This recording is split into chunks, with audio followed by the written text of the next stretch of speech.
Welcome to Explore Tucson. Today we're at Blue Moon Community Garden. This award-winning garden has a water harvesting system, raised table beds, traditional ground level beds, benches, tables, a ramada, and is handicap accessible. There are a variety of things being grown in this garden, including flowers, fruits and vegetables, and even some beautiful trees.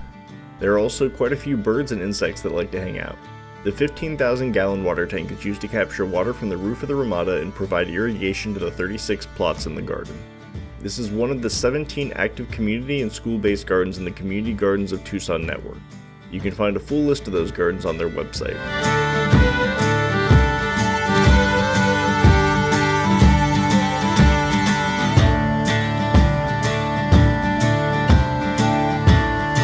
We also visited Iron Horse Community Garden, which is quite a bit smaller but still very nice.